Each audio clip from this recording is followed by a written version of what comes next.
Assalamualaikum, anda sedang menonton Sekilas Fakta 12 Oktober 2021 bersama dengan saya Nusya Mama Amin.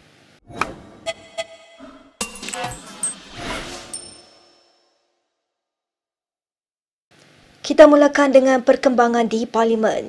Sidang Dewan Rakyat gamat apabila Ahli Parlimen Kota Raja Muhammad Sabu berjenaka menyindir Ketua Pembangkang Anwar Ibrahim berhubung usul membahaskan pendedahan kertas Pandora.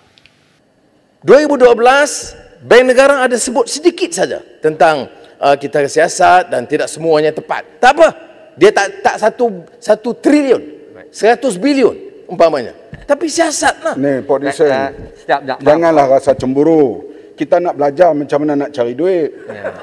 Saya Pak Penggal di Parlimen tak ada juta duit. Raja, saya tengok ada menteri yang ada 900 juta dalam bank, 2 juta wang poket. Baik. Saya nak belajar macam mana nak cari duit itu. Baik, Kota Raja. Baik. Ni, Pak Disen ni cemburu sangat ni kenapa? Kita nak belajar. Bagaimana nak cari duit begitu mudah? Ratusan juta bila jadi menteri. Saya nak belajar. Kota Raja, Tak silakan. kerti. Terdahulu, Timbalan Speaker Dewan Rakyat Rashid Hasnun berkata, usul yang dibawa Anwar Ibrahim untuk membahaskan pendedahan kertas Pandora sudah diterima semalam dan ia masih dalam pertimbangan untuk diluluskan. Anwar juga menempelak pemimpin UMNO, Bersatu dan PAS kerana sikap mendiamkan diri mereka berhubung pendedahan ini. Saya tegaskan tadi, belum dengar daripada sama ada pejuang Melayu dan juga pejuang Islam. Jadi bagi saya ada kecanggahan di antara apa yang dilaungkan sebagai jaguh pertahankan hak, tetapi kita mengizinkan kebatilan. Ya. Negara miskin yang menganggur dah jutaan, yang kelaparan ramai, tetapi dalam pada itu pemimpin-pemimpin memunggah ratusan juta dan sistem kerajaan yang ada ni seolah-olah memadam dan melindungi mereka. Presiden UMNO Ahmad Zahid Hamidi menjelaskan beliau tidak pernah melakukan cubaan mengelak cukai walaupun memiliki akaun luar pesisir. Beliau berkata demikian ketika mencelah perbahasan Ahli Parlimen Pontian Ahmad Mazlan di Dewan Rakyat hari ini. Untuk Pandora Papers, saya bersetuju dengan Pak Dixon.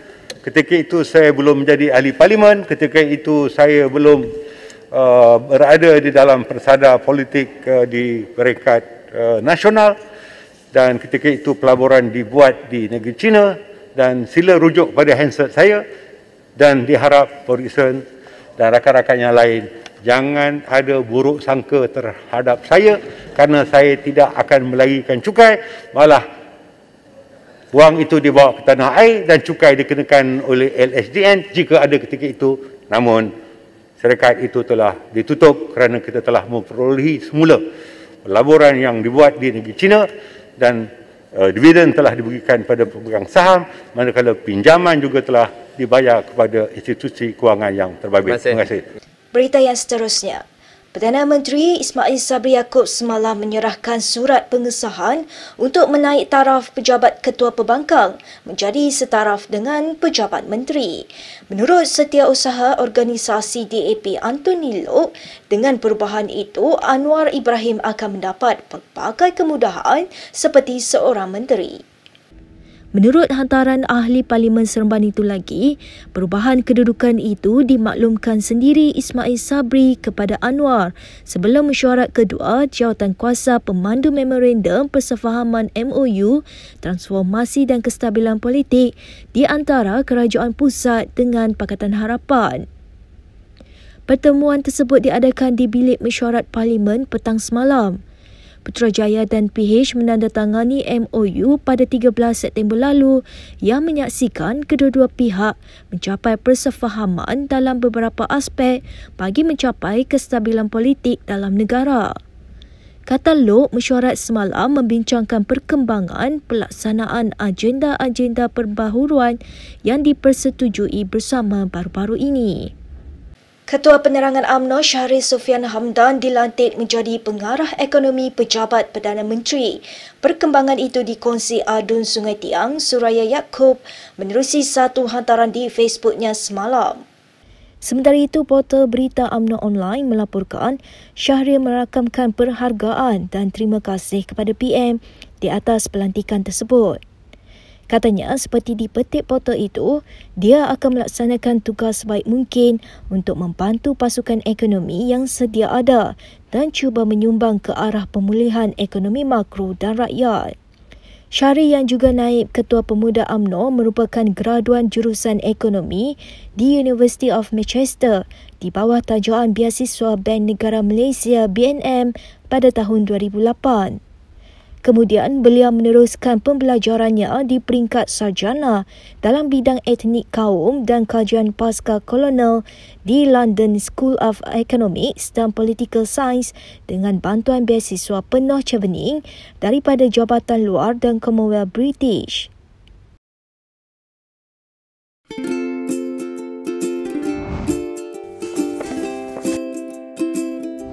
Shellfish, red meat, and beer. If you love indulging in these foods, you may end up with high uric acid level in your blood. These foods consist high level of purine, a substance that will eventually break down into uric acid and be excreted through our urine. It is recommended that the amount of dietary purines should be kept between 600 to 1,000 milligrams per day. Having too much uric acid in your blood can cause attacks of gout. It can also cause kidney stones and blockage in the kidney.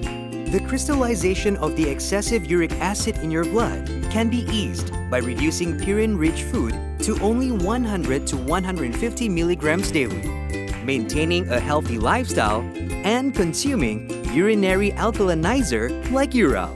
It consists of sodium bicarbonate, citric acid, and sodium citrate that increases the urinary pH and solubility of uric acid to prevent crystallization. Best of all, it's lemon-flavored and sugar-free. Ural, effective urinary alkalinizer. Neutralize your uric acid problem now.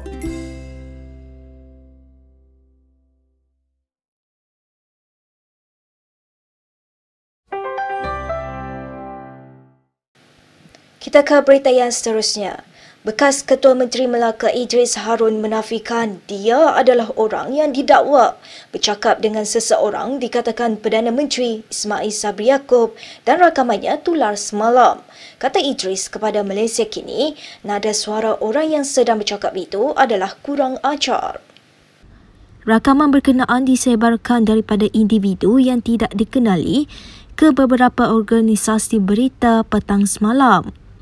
Ekoran itu Malaysia Kini cuba mendapatkan pengesahan daripada Idris. Ketika ditanya sama ada Idris akan mengambil tindakan berhubung perkara itu, adun Sungai Udang itu berkata dia sedang menyiasat masalah tersebut. Kata Idris, ada pihak tertentu yang berniat jahat terhadapnya. Rakaman tersebut membabitkan dua lelaki yang bercakap mengenai Sulaiman Mak Ali yang dijatuhkan Idris dan tiga adun lain baru-baru ini yang didakwa tunduk kepada Speaker Dewan Undangan Negeri Melaka Abdul Rauf Yusof. PAS akan berusaha memastikan tiada pertembungan antara BN dan Perikatan Nasional dalam pilihan raya negeri Melaka. Bagaimanapun, kata Mursyidul Amnya Hashim Jasin kepada Harakat Daily, jika perkara itu tidak dapat dielakkan, parti itu mempunyai pertimbangan sendiri. Sementara itu, akhbar atas talian PAS turut melaporkan parti itu kekal mempertahankan penyatuan ummah dalam menghadapi pilihan raya umum ke-15 dan pilihan raya negeri Melaka. Katanya PAS tidak akan membuat sebarang pilihan untuk memilih antara Muafakat Nasional atau PN. Hashim percaya PAS boleh mempertahankan kerjasama dengan UMNO dan Bersatu pada masa yang sama. Hashim juga berharap kepimpinan UMNO dan Bersatu sentiasa mengkaji sedalam-dalamnya untuk mempertahan perpaduan ummah. Baik, berikut beberapa lagi ringkasan berita untuk hari ini.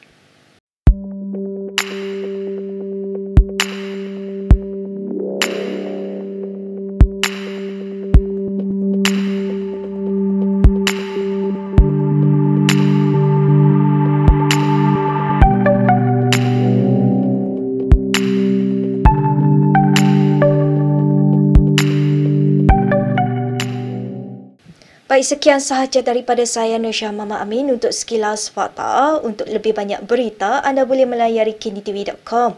Anda juga boleh mengikuti kami di Instagram, Twitter, YouTube dan Facebook.